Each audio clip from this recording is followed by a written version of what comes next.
कथेचा हा भाग समजून घेण्यासाठी मागचा भाग नक्की ऐका. जेव्हा आराध्याने डोळे उघडले तेव्हा तिच्या आजूबाजूला पूर्ण काळोख होता. काहीच दिसत नव्हतं.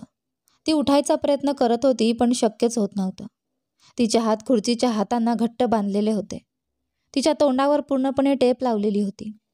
तिने मदतीसाठी ओरडायचा प्रयत्न केला पण तिच्या तोंडातून फक्त मंद आवाज निघाला. तिच्या डोक्यात तीव्र वेदना होत होती. आराध्या, हे नक्कीच एखादं स्वप्न आहे. तुला जागं व्हायला हवं. उठ, प्रयत्न कर. तिने स्वतःलाच समजावत राहिली पण मनाच्या आत कुठेतरी तिला माहिती होतं की हे स्वप्न नाही, हे सत्य आहे. सगळं ठीक होईल, सगळं ठीक होईल. सनी तुला शोधेल. तो नक्कीच तुला सापडेल. ती स्वतःला धीर देत होती पण मनात एकच प्रश्न घोळत होता. मी इथे का आहे? हा माणूस कोण आहे? आणि त्यांना माझ्याकडून नेमकं काय हवं आहे? तेवढ्याच समोरून एक खरखरीत आणि कठोर आवाज आला. Hello darling. हा आवाज तिला आधी ऐकलेला होता. तो समोर आला आणि एका बल्बचा प्रकाश तिच्या चेहऱ्यावर पडला. ओळखलं मला? तो घृणास्पद हसला. आराध्याचं हृदय जोराने धडधडू लागलं. तो देवा, हा इथे काय करतोय? मला का पकडलंय? तिच्या मनात भीतीची लाट उसळली. दरम्यान मुंबईत संकेत चोप्राच्या ऑफिसमध्ये त्याचा फोन वाजला. जेमीचा कॉल होता. मिस्टर चोप्रा, तुम्ही दोघं तुमचं रोमॅन्स थोडा वेळ थांबवू शकता का? माझं काम आधी संपवूया, जेमी म्हणाली. संकेत हसत म्हणाला, का, काय झालं? तिला इथे पाठवा. मला तिच्याकडून काही तपशील हवे आहेत, जेमीने उत्तर दिलं. काय म्हणालीस? ती तर अर्धा तासापूर्वी निघाली होती. काय म्हणताय तुम्ही? मग ती आतापर्यंत इथे पोचली असायला हवी होती. तू तिला कॉल केला का? हो, पण तिचा फोन लागला नाही, म्हणूनच मी तुम्हाला कॉल केला. ठीक आहे, ती आल्यावर मला लगेच फोन कर, संकेत म्हणाला आणि कॉल कट केला. त्याचं मन अचानक अस्वस्थ झालं. काहीतरी चुकीचं होतंय हे त्याला जाणवलं. त्याने आराध्याला फोन लावला. Not reachable. शिट, तो पुटपुटला. ताबडतोब त्याने स्टीफनला फोन लावला. सर, स्टीफनने झोपेतून उत्तर दिलं. स्टीफन, लगेच इथे ये, आत्ताच, संकेतने रागाने ओरडला. हो सर, लगेच, स्टीफन उत्तरला. संकेतच्या मनात आता एकच गोष्ट फिरत होती. आराध्या कुठे आहे? स्टीफन काही मिनिटात पोहोचला. तो कपडे बदलत असताना त्याने हुकूम दिला. स्टीफन, आपल्या सर्व सुरक्षा कर्मचाऱ्यांना फोन कर. आराध्या हरवली आहे. हो सर, स्टीफनने उत्तर दिले. तिचा फोन ट्रॅक करा. CCTV फुटेज पहा. सध्या पोलिसांना यामध्ये इन्व्हॉल्व करू नका. काही मिळाले तर लगेच मला कळवा, तो म्हणाला आणि कार सुरू केली. हो सर, लवकर. मला 2 मिनिटात माहिती पाहिजे. इथे उभं राहू नकोस, त्याने ओरडला. हो सर, हो सर. स्टीफन धावत गेला. तो कार चालवत पुढे निघाला, कुठेतरी तिचा चेहरा सापडेल की म्हणून शोधत. त्याचं सगळं शरीर तणावात होतं. त्याला गाडी चालवायला देखील एकाग्रता होत नव्हती. तो स्वतःला म्हणाला, शांत हो सनी, काही होणार नाही. त्यावेळी स्टीफनने कॉलला उत्तर दिलं. सर, त्याने हळूहळू म्हटलं आणि थोडा थांबला. तू काय मिळवलंस सांग, तो तणावाने विचारतो. सर, आम्ही तिचा फोन ट्रॅक करायचा प्रयत्न केला आणि ते स्थळ ओळखलं. पण, स्टीफन हळूहळू बोलत राहिला. पण काय? तो अजून तणावात आला. सर, तिचा फोन बसस्टॉपजवळील झुडपांखाली तिच्या हातपिशवीत सापडला. त्याचं हृदय धडधडू लागलं. देवा, नाही नाही, त्याने अंतर्मनातून ओरडला. आम्ही त्या स्टॉपजवळील CCTV फुटेज तपासली. एका कारने तिच्यासमोर येऊन तिला घरी घेऊन गेले. मग त्या कारचा मागोवा घे, तो म्हणाला. मला सांगताना दुःख होतं सर, पण त्या कारचा नंबर प्लेट फुटेजमध्ये दिसत नाही. कारण सांगताय म्हणून पगार देत नाही मी स्टीफन. आपल्या मार्गी लागा आणि लगेच तिला शोधून आणा. नसल्यास तुझे सर्व काही मी फेकून लावीन, तो रागाने ओरडला. तो कॉल कट करून बसला. कार थांबवून त्याला वाईट वाटू लागले. तिला एकटं सोडल्याबद्दल अपराधबोध भासला. त्याने देवाकडे प्रार्थना केली. देवा, कृपया तिला सुरक्षित मिळू दे. तो घडलेल्या सर्व घटनांची आठवण करून पाहू लागला.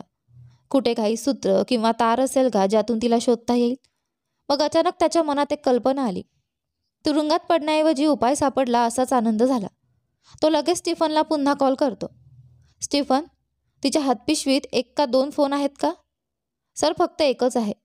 त्या नंबरला ट्रॅक करा, तो 5 मिनिटात उत्तर देतो. सर, मिळाले आहे. ते रेड रिंग इंडस्ट्रीयलमध्ये आहे. ते 3 तासांपासून बंद आहे.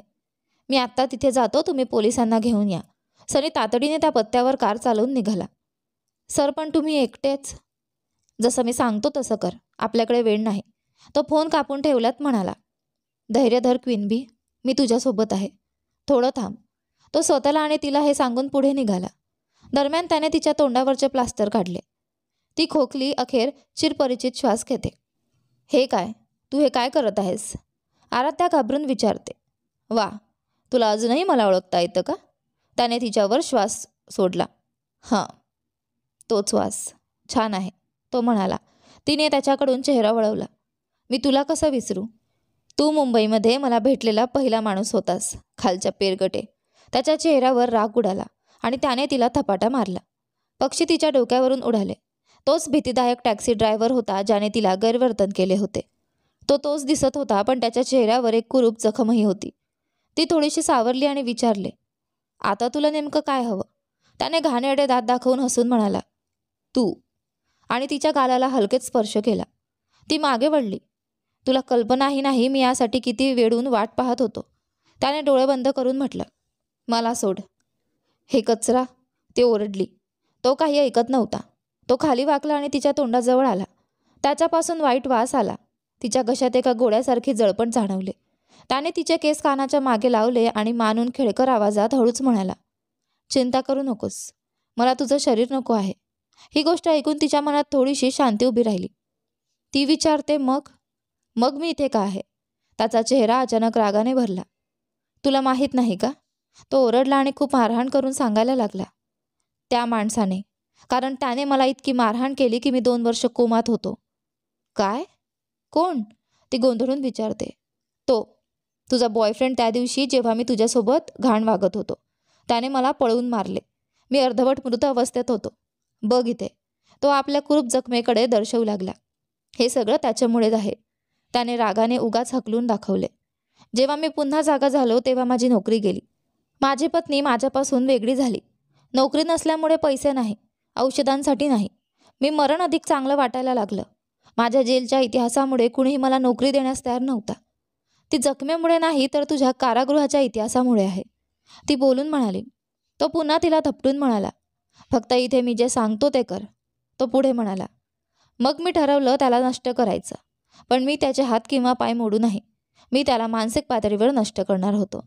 मी त्याचा सतत पाठपुरावा केला, पण तो नेहमी कामात हुत्त्या म्हणून लक्ष देत नव्हता. मग मी तुम्हाला जवळून पाहिलं आणि तुमचं सर्व काही अधिकृत होईपर्यंत मी थांबलो. तो पुन्हा म्हणाला, त्या दिवशी जेव्हा तू त्याला प्रपोज केलं, मी समोरच्या इमारतीवरून लक्ष घातलं होतं. मला वाटलं तो ते स्वीकारेल आणि मी तुझ्या डोक्यात गोळी मारून त्याच्या चेहऱ्यावर होणाऱ्या वेदना अनुभवेन. पण त्याने नकार दिला. त्याने तुला वाचवलं. तो दीर्घ हसण्यात फेटाळला. खरंच, त्याच्याच निर्णयाने मी नक्कीच आश्चर्यचकित झालो. मला वाटलं माझी संधी गेली, पण नाही. त्यानंतर तर दररोज सकाळ आणि संध्याकाळ तुमचा एक सुरक्षा रक्षक तुझ्यावर पाठवू लागला. त्याने त्याला ही माहिती देणं की तू ऑफिसला सुरक्षित पोहोचलीस आणि परत आलीस. मग मी तुझ्यावर येणाऱ्या फुलांचा देखील साक्षीदार झालो आणि त्याच्या पबमध्ये झालेल्या लढाईच्याही. मग मी पुन्हा माझी संधी शोधावी म्हणून वाट पाहायला लागलो. संध्याकाळी मी तुला त्याचा हात धरताना बघितलं. अखेर मला माझी संधी मिळाली आणि तू इथे पोहोचलेस. तो आश्चर्यचकित झाला. देवाचे आभार. तो सर्व दिवस आपल्यावर पाठ लावत होता. ठीक आहे, पुरे झाली कथा. त्याने एक मोबाईल काढला, कॅमेरा चालू केला आणि खुर्ची धडकावून तिच्याजवळ बसला. त्याने खिशातून सुरी काढली. मी तुला लगेच मारण्याचा विचार केला होता, पण हे सगळं तुझ्यामुळेच सुरू झालं. त्यामुळे मी हळूहळू एक एक इंच कापत आनंद घ्यायला जाणार आहे. तिचा श्वास रोखले. तिचा घसा कोरडा झाला. भीती तिच्यात पसरली. तू असं करशील? नंतर तो तुला शोधेल आणि तुझे तुकडे करेल, ती हकलावत म्हणाली. मला माहिती आहे. तो येऊन शोधेल आणि नक्कीच शोधेल. पण तो जेव्हा येईल तेव्हा तुला मृत पाहायला हवं. त्याने कृतज्ञपणे स्मित ठेवून म्हटलं. कृपया मला सोड. मी कोणालाही काही सांगणार नाही. प्लीज. तुला यातून काय मिळणार? ती विनवणी करीत बोलली. मला त्याला नाश करताना आनंद होईल. त्याने व्हिडिओ मोड चालू केला. तो अक्कलपूर्वक हे माझे रेकॉर्डिंग नक्की पाहिल. तो सुरीने तिच्या हातावर ओघ लावतो. तिचे हात कंपित होऊ लागले. अचानक त्याने तिच्या मनगट्ट्याची त्वचा फाडली. रक्त तिच्या हातातून ओघळू लागले. आवाज काढ. मदतीसाठी ओरड. तो हे पाहिल. त्याने ओरडला. नाही नाही आराध्या, असं करू नकोस.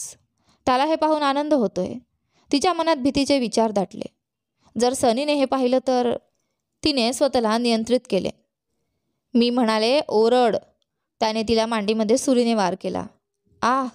ती आत रोखू शकली नाही आणि जोरात ओरडू लागली. सनी रेड रिंग इंडस्ट्रीयल जवळ येऊन गाडी थांबवतो. 3 इमारती, प्रत्येकी 5 मजले. हे सापडणार कसं? त्याने हात जोडले. थोड्या वेळाने त्याला म्हटलं की तिला कॉल करावा का? नाही, त्यामुळे धोका वाढू शकतो. वेळ वाया घालवायचा नव्हता. लगेच शोध सुरू केला. पहिल्या इमारतीत काही नव्हतं. दुसऱ्या इमारतीत प्रवेश केला तर तिसऱ्या इमारतीवरून दड उडवणारा किंचाळी आवाज ऐकू आला. त्याचे केस उभे झाले. पाठीवर शहारे उठले. तो शक्य तितक्या वेगाने तिसऱ्या मजल्यावर पोहोचला. तिथे 8 खोल्या होत्या. तिसरी खोली आतून बंद आणि तिथून एक रोशनीची किरकोळ झड दिसत होती. तो सावकाशपणे तिच्या जवळ गेला. भिंतीला थांबून श्वास रोखला आणि आतून आवाज ऐकला. छान, हेच मला हवं होतं. मी माझ्यासाठी एक ओळख तयार करणार आहे. झोडियाक किलर, जॅक द रिपर सारखी. तुला त्यासाठी मदत करायची आहे. मला तुझे बजायांचे बोट हवेत. तो आवाज ऐकून त्याचे सगळा देह कापला. आक्रोशाने तो भरून आला. तो दार जोरात ठोठावून उघडतो. दार कोसळून खाली पडले. त्याने खिशातून बंदूक काढली. तिला सोड, नाहीतर तुझं डोकं उडवलं जाईल. तो ओरडला. तो हळूहळू मागे वळला आणि खुर्चीवरून उठला. त्याचा चेहरा पाहून त्याला ओळख पटली. तोच मानसिकपणे विक्षिप्त माणूस जो आराध्याला छेडत होता. स्वागत आहे संकेत चोप्रा, भारतातील प्रसिद्ध उद्योगपती, तो विडंबनाने स्मित करत म्हणाला. वाईट नाही. तू आलात जरा आधीच. तिच्यापासून दूर राहा, सनी म्हणाला. तो तिच्याजवळ गेला. तिचे केस ओल्या झाल्याने चेहऱ्यावर चिकटले होते. तिच्या मनगट्ट्या आणि मांडीवर जखमांमुळे रक्त ओसंडून निघत होते. ती अर्धवट जागेची होती. हे पाहून सनीचे मन तुटले. तो तिच्या समोर धावला. सांभाळ चोप्रा, शत्रूने त्याला थांबवले. तुला तिचे मरण पाहायचे का? तो मागे बसून तिच्या गळ्यावर सुरी ठेवत म्हणाला. नको, नको कृपया. ती करुणतेने ओरडली. तो बंदूक खाली टाक, त्याने आज्ञा दिली. सनीने बंदूक खाली ठेवली. तिला खाली ढकल, त्याने पायाने त्याला ते ढकलायला सांगितले. सनीने ते पायाने पुढे केली. छान, तो दानवासारखा स्मित करून म्हणाला. तिला सोड, तिला या प्रकरणाशी काही व्यवहार नाही, सनी म्हणाला. काहीच नाही? त्याच्या आवाजात नकळत व्यंड होता. सगळं तिच्यापासून सुरू झालं आणि तिला संपवून हेही संपणार. तो शब्दथरांसह म्हणाला. मी तुला हवं ते देईन. पैसा, कार, बंगला, जे हवं ते, सनी विनवणीने म्हणाला. तो जोरात हसला.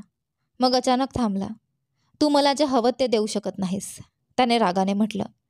मला एक संधी दे, सनी हात जोडून म्हणाला. ठीक आहे, मग मला फक्त एक गोष्ट पाहिजे, त्याने घृणास्पदपणे स्मित केलं. काय? सांग, सनीने विचारलं. तुझा नाश, त्याने क्रूरपणे हसत पुढे म्हणाला. ते फक्त या मुलीमुळेच शक्य आहे. तुला तिच्यावर किती प्रेम आहे ना? ती माती झाली की तुझं तुटलेलं हृदय पाहणं माझ्यासाठी आनंद असेल. तो पुन्हा मोठ्याने हसला. नाही, तू असं करू शकत नाहीस. कृपया मला ती हवी आहे. मला मार, तिला सोड, तो जवळजवळ भीक मागत म्हणाला. मला हे खूप आवडलं. तो खोल श्वास घेतो आणि वेडा हसण्यासारखा चिडून म्हणाला. तो बिलकुल वेडा दिसत होता. त्याने डोळे जास्त करून सुरीला तिच्या गळ्याजवळ आणलं. नको, तिला मारू नकोस, सनी जोरात म्हणाला. तो डोळे उघडून भोवताली शोधू लागला. आराध्याने त्या विचलनाचा फायदा घेत पटकन खाली घसरली. बंदूक काढून त्याच्या हाती गोळी झाडली. त्याने सुरी फेकली. आराध्याने परत हातात गोळी झाडली आणि तो कोसळला. संकेत लगेच त्याच्याजवळ पोहोचला. त्याला राग परत चढला आणि तो त्याला काळे निळे करून मारहाण करू लागला. कशी हिंमत करतोस तिला स्पर्श करण्याची? तो ओढत त्याच्या चेहऱ्यावर पंच मारत होता. त्याचे हात त्याच्या रक्ताने तुडुंब भरलेले होते. काही पावलं संकेतपर्यंत त्याच्या पावलांच्या आवाजाने तिच्याकडे येत होते. सर, सर, तो जिवंत राहणार नाही, कृपया त्याला सोडा, स्टीफनने त्याला बाजूला खेचलं. मला सोड, तो मरायचं इच्छितो. माझ्या वालीला कोणी स्पर्श कसा करू शकेल, हरामी कचरा, तो रागाने ओरडला. सर, आम्ही ते सांभाळू, तुम्ही जा आणि आराध्याकडे पहा, ती बेशुद्ध आहे.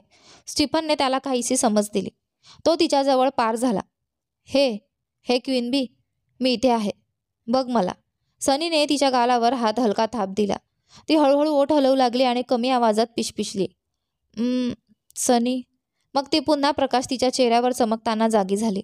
दृष्टी धुसर होती. हळूहळू ती साक्षात्कारात आली. पहिले जे ती पाहिले ते त्याचा चेहरा होता. त्याच्या गहिऱ्या करड्या नजरेत तिच्याबद्दल काळजी होती आणि चेहऱ्यावर थोडा दुःखाचा ठसाही होता. त्याने सौम्यपणे तिच्या कपाळाचा स्पर्श केला. क्वीनबी, कसं वाटतंय, त्याने काळजीपूर्वक विचारले. ठीक आहे, ती हसली. त्याने तिला उभं असल्याचे ऐकून श्वास सोडला. मी किती वेळापासून इथे आहे ती विचारते. 24 तास त्याने उत्तर दिले. मला महिन्यांसारखे वाटत आहे तुझा चेहरा पाहून. ती उजवा हात वर करण्याचा प्रयत्न करते. आह, ती वेदना व्यक्त करते. हात प्लास्टरमध्ये होता. ती डोके हलवून म्हणाली की उजवा पायही प्लास्टरमध्ये बांधलेला आहे. ती उठण्याचा प्रयत्न करत होती. सनी तिला बसवायला मदत करत होता. ती सभोवतालची परिस्थिती जाणवू लागली. ती हॉस्पिटलमध्ये होती आणि तो तिच्या पलंगाच्या कोपऱ्यात बसलेला होता. त्याने तिच्या हातांना आपल्या हातात गुंफले आणि हलक्या स्पर्शाने चुंबन दिले. तिच्या हातावर अश्रूंचा थेंब पडला. तू रडतेस का त्याने विचारले. नाही नाही ती म्हटली. तो वळून गळ्यातील थेंब पटकन पुसून काढतो. तुम्ही मला कसं सापडवलं ती विचारते. तो फोन जो मी तुला दिला होता त्यातून. तू तो ऑन केला नाहीतर सनीने उत्तर दिले कुतूहलाने. मी बसस्टॉपकडे चालताना तो ऑन केला आणि खिशात ठेवला. देवाचे आभार.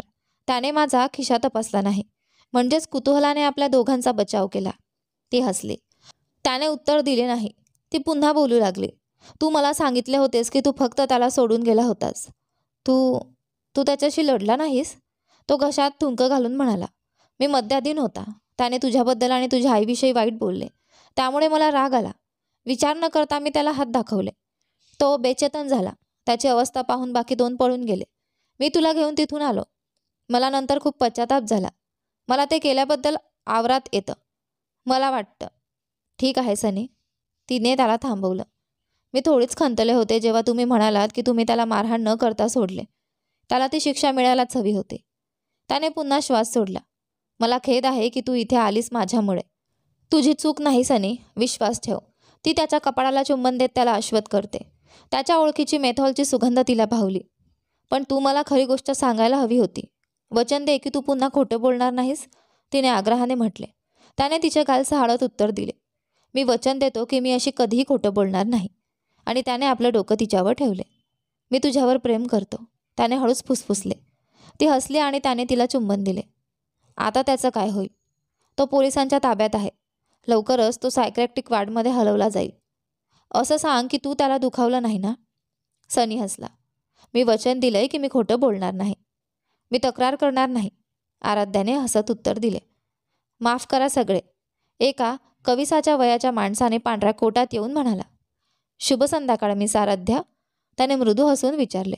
शुभ संध्याकाळ डॉक्टर आराध्याने नम्रतेने उत्तर दिले. कसं वाटतं आहे. ठीक आहे पण थोडी थकली आहे ती म्हणाली. थोडं झोपेचे औषध घेतल्यामुळे. त्याने तिची तपासणी केली आणि सनीकडे पाहत म्हणाला. रिपोर्ट्स आले आहेत. काळजी घेण्यासारखं काही नाही. ती पूर्णपणे ठीक आहे. हे ऐकून सनीने श्वास बाहेर टाकला आणि आराम मिळवला. तिला सकाळी डिस्चार्ज देता येईल पण जखमा जरा बरा होईपर्यंत तिला पूर्ण विश्रांती गरजेची आहे. डॉक्टरने आराध्याकडे वळून सांगितले. स्मरण ठेवा चांगली विश्रांती.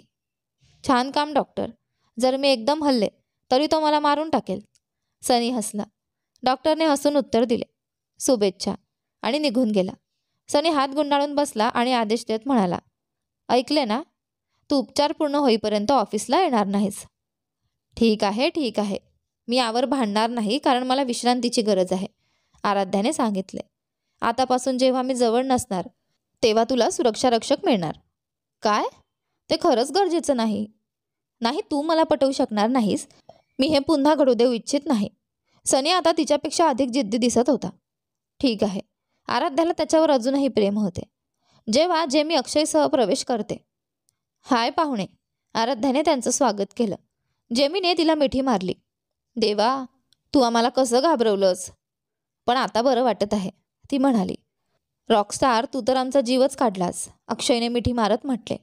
मी आता ठीक आहे लोकांनो धन्यवाद. जेमीने संकेत चोप्राकडे रागाने पाहत चिडून म्हणाली. किमान आता तरी घरी जा आणि झोप घे ती आराध्याकडे वळून म्हणाली. तो मागील 24 तास कुठेही गेला नाही.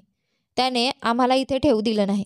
ना खाल्लं ना झोपला. तुझे डोळे उघडण्याची वाट पाहत होता अक्षय म्हणाला. तू आता माझ्याबरोबर येत आहेस. मी तुला ड्राईव्ह करेन. आणि त्याने सनीला जवळ करून म्हणाला. मला खरंच ठीक आहे लोकांनो आराध्याने म्हटले. सनी नाही तू आता जाशील. सकाळी येऊन मला उचल. मी जेमीसोबत ठीक आहे ती म्हणाली. नाही मला जायचं नाही सनी म्हणाला. सनी कृपया माझ्यासाठी. मी आता सुरक्षित आहे आराध्याने त्याला शांत करत सांगितलं. ठीक आहे मग माझ्यासाठी एक काम कर. झोपायच्या आधी मला व्हिडिओ कॉल कर आणि तुझा नवा सिक्युरिटी गार्ड इथेच ठेव. तो संध्याकाळपर्यंत बाहेर थांबेल. मी हॉस्पिटल इन्चार्जशी बोलतो, सनी ठाम आवाजात म्हणाला. सनी, ती काही बोलण्याआधीच तो म्हणाला, मला शांत झोप हवी असेल तर हे कर. ठीक आहे, आराध्याने सुस्कारा टाकला. सकाळी भेटू, सनी म्हणत तिच्या कपाळावर हलके चुंबन घेतो. ठीक आहे, बाय, ती हसून म्हणाली. तो अक्षयसोबत थोडा अनिच्छेने खोलीतून बाहेर गेला. तुझ्या वडिलांचा 2दा फोन आला होता. जेमीने आपला फोन तिच्याकडे देत सांगितले. तू त्यांना काय सांगितलं? फक्त अर्ध खरं. मी सांगितलं तू अपघातात जखमी झाली आहेस. मग मी सांभाळते. आराध्याने त्यांना फोन लावला. बटरकप, तू ठीक आहेस ना? मला खूप चिंता लागली आहे, तिचे वडील काळजीने म्हणाले. मी ठीक आहे बाबा, फक्त हातपायाला प्लास्टर आहे. हे काही विनोद नाही ग गोडमुली, तू मला तिकडे यायला लावते आहेस. बघ ना, मी आधीच सांगितलं होतं, पण तू आता खरोखर काळजी घेत नाही आहेस. ही फसवणूक आहे. तू खेळात सरळ नाही खेळत. बाबा, प्रेमाच्या खेळात सगळं चालतं, ती हसत म्हणाली. तो काही क्षण शांत झाला. आराध्याला माहीत होतं जेव्हा तो खूप काळजीत असेल तेव्हा तो गप्प होतो. बाबा ऐक ना, मी खरंच ठीक आहे. माझ्याकडे इथे सगळे आहेत माझी काळजी घेणारे. माझ्या आवाजातून तुम्हाला दिसत नाही का की मी किती बरी आहे? काही क्षणांनी त्याने उत्तर दिलं. जर तू खरंच ठीक आहेस तर मी बिनधास्त आहे. मी शक्य तितक्या लवकर तिकडे येईन. तोपर्यंत कमी चुका आणि कमी त्रास कर. थांब बाबा, मला काही सांगायचं आहे. काय? तुम्ही सांगितलं होतं ना तुझ्या प्रेमाला भेट म्हणून. मला वाटतं मी ते शोधलं आहे, ती थोड्या संकोचाने म्हणाली. वा, शेवटी माझ्या मुलीला बुद्धी आली. मी 5 वर्षांपासून हे सांगतोय. मला त्या मुलाला भेटायचंय ज्याने माझ्या मुलीच्या डोक्यात प्रेमाचा शहाणपणा आणला. बाबा, तुम्ही अजून त्याला पाहिलंही नाही आणि आधीच त्याच्या बाजूने उभे आहात. काय सांगू, आम्ही दोघं फादर सन्स गोल्स देऊ, तो हसत म्हणाला. मला खरंच तुम्ही आवडत नाही, ती खोटं रागावत म्हणाली. मग सांग कोण आहे तो? म्हणजे तुम्ही त्याला आधीच ओळखता, ती थोडी अडखळत म्हणाली. मला सांगू नकोस की तो जतीन आहे. मला त्या बडबड्या मुलाला माझा जावाई नको. हा हा, फार गंमत केलीत बाबा. तो जतीन नाही. मग कोण? तो सनी आहे, ती श्वास रोखून म्हणाली. क्षणभर फोनवर शांतता पसरली. बाबा आहात ना? अचानक तिच्या कानावर आले. हुर्रे, मला आधीच तो मुलगा आवडतो. मी आधीच म्हणायचो की तोच माझा जावाई व्हायला हवा. खरंच? तुम्हाला हे ठीक वाटतं? मी आनंदाश्रूंनी भरलोय बटरकप. मला आनंद आहे की तुला प्रेम सापडलं, तेही उशीर होण्याआधी. आता मला तिकडे येण्याची अजून उत्सुकता आहे. Love you buttercup. Love you too बाबा. दोघं अजून काही मिनटं बोलले आणि कॉल संपला. ती फोन ठेवणार इतक्यात एक माणूस आत आला. फॉर्मल कपड्यात, उंच मजबूत बांधा, काळसर तपकिरी त्वचा आणि वयाच्या उशिराच्या 20व्या दशकातला. शुभ संध्याकाळ मॅडम, माझं नाव आहे आशिष शर्मा. मी तुमचा सिक्युरिटी गार्ड आहे, तो नम्रपणे म्हणाला. शुभ संध्याकाळ आशिष, आराध्याने हसत उत्तर दिलं. मी बाहेर थांबतो, काही लागलं तर मला सांगा मॅडम. तो निघू लागला तेव्हा आराध्या म्हणाली. आशिष थांब. हो मॅडम. पहिल्यांदा मला मॅडम म्हणू नकोस. आराध्या म्हण. आणि दुसरं म्हणजे इतकं रोबोटसारखं वागू नकोस. मोकळेपणाने बोल, कारण पुढचे काही दिवस तू माझ्या भोवती असणार आहेस. तो हसला. नक्कीच मॅडम. म्हणजे आराध्या? गुड, ती म्हणाली. तो निघून गेला. तेवढ्यात जेमीने डोळे वटारत म्हटलं.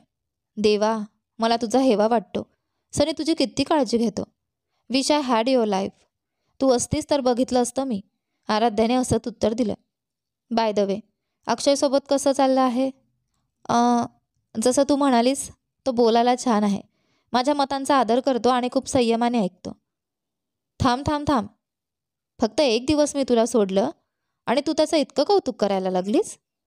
गप्प बस, ती लाजली. आणि तुझं काय? आम्ही ठरवलंय सगळं हळूहळू करू. जोक सोडून सांगायचं तर मला तुमच्यासाठी खरंच आनंद वाटतो, जेमीने प्रेमाने म्हटलं. दुसऱ्या दिवशी सकाळी सनी लवकर आला आणि आराध्याला त्याच्या घरी घेऊन गेला.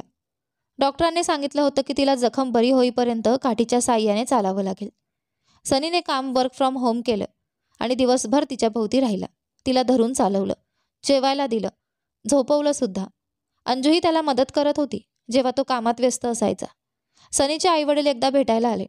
आपल्या मुलाच्या बदलाने ते दोघेही खूप खुश झाले. दिवसेंदिवस आराध्या बरी होऊ लागली.